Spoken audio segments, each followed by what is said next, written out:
మీ business ఏదైనా మీ ఊర్లో promotion చేయాలంటే అది సుమన్ టీవీతోనే సాధ్యం. ఇప్పుడే సంప్రదించండి. స్వామి ఆలయం ఇది రెండవ కాశీ అని కూడా పిలుస్తారు. ఇక్కడికి వచ్చాము. ఇక్కడ రావడానికి గల కారణం, మెయిన్ కారణం ఏంటంటే, ఇక్కడ మనం చూసినట్లయితే శివభక్తులు అంతా ఉన్నారు. శివభక్తులు ఈ నెల 26వ తేదీన మనకు శివరాత్రి పర్వదినం, మహాశివరాత్రి పర్వదినాన్ని పురస్కరించుకొని ఆ రోజు శివభక్తులందరూ ఆ రోజు కొండకు వెళ్ళి శ్రీశైలం దగ్గరలోని శివాలయాలకు వెళ్ళి అక్కడ తమ మొక్కును తీర్చుకునేందుకు గాను ఇక్కడ మనం చూసినట్టయితే స్వామివారందరూ మాలలు ధరించారు.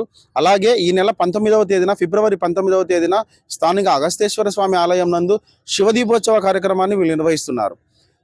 శివదీపోత్సవ కార్యక్రమంలో మహిళలు, తర్వాత పెద్దలు అందరూ పాల్గొనొచ్చని వీళ్ళు చెప్తున్నారు. వారి మాటల్లో శివదీపోత్సవాన్ని ఎందుకు చేస్తున్నారు, ఎలా చేస్తున్నారు అన్న విషయాన్ని కనుక్కుందాము. అలాగే ఇక్కడ వీరు భిక్షాటన కూడా చేస్తున్నారు. శివదీపోత్సవం ఏదైతే 19వ తేదీ శివదీపోత్సవ కార్యక్రమం ఉందో ఆ శివదీపోత్సవ కార్యక్రమానికి సంబంధించి భిక్షాటన కార్యక్రమం నిర్వహిస్తున్నారు. భిక్షాటన కార్యక్రమాన్ని నిర్వహిస్తున్నటువంటి విషయాన్ని వారి మాటల్లో మనం తెలుసుకుందాం. స్వామి, మీరు శివమాల ధరించి భిక్షాటన చేస్తున్నారు. భిక్షాటన చేయడానికి గల కారణం ఏమి? ఇక్కడ నిర్వహిస్తున్నటువంటి శివదీపోత్సవ కార్యక్రమాన్ని మీరు ఏ విధంగా నిర్వహించాలనే ఉద్దేశంలో ఉన్నారు? సుమన్ టీవీ ప్రేక్షకులకు తెలియజేయండి.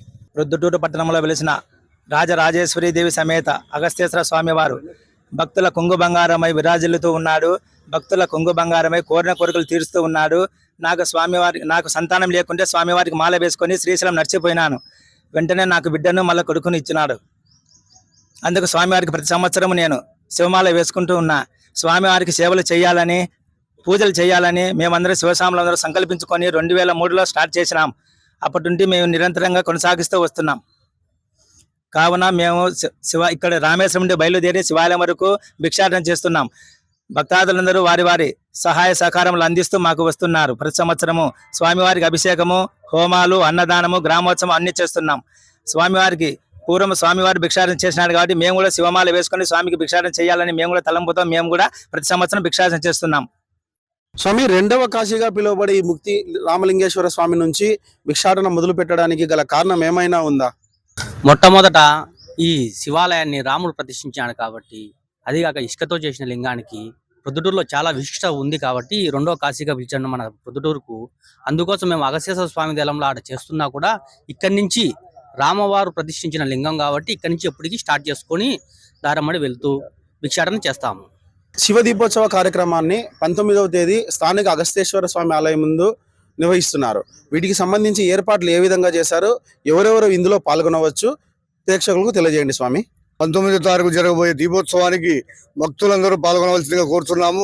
ఆడవాళ్ళు, మగవాళ్ళు, పెద్దలు ఎవరైనా వచ్చి పాల్గొనవచ్చు గ్రామోత్సవానికి.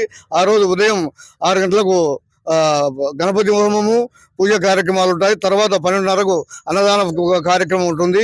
ప్రజలందరూ వచ్చి పాల్గొనవలసిందిగా, దీపాలు తీసుకొని వచ్చి ఆడవాళ్ళంతా గ్రామోత్సవంలో పాల్గొనవలసిందిగా కోరుతున్నాం. ఇదండి శివమాల ధరించిన శివభక్తుల మాటల్లో మనం విన్నాం కదా.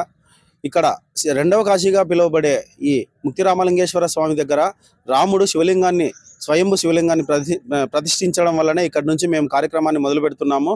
గత 23 సంవత్సరములుగా ఈ కార్యక్రమాన్ని మేము చేస్తున్నాము అని చెప్తున్నారు శివభక్తులు. ఇక్కడ మనం చూసినట్లయితే ఒక శివభక్తుడు అతనికి సంతానం లేని సమయంలో శివమాల ధరించిన వెంటనే అతనికి ఒక కొడుకు, ఒక కుమార్తె కూడా కలిగారని, అందువల్ల శివునిపై భక్తితో ఇప్పటి వరకు శివమాల ధరించి భిక్షాటన చేస్తూ శివదీపోత్సవ కార్యక్రమాన్ని నిర్వహిస్తున్నామని మనతో సుమన్ టీవీతో పంచుకున్నారు.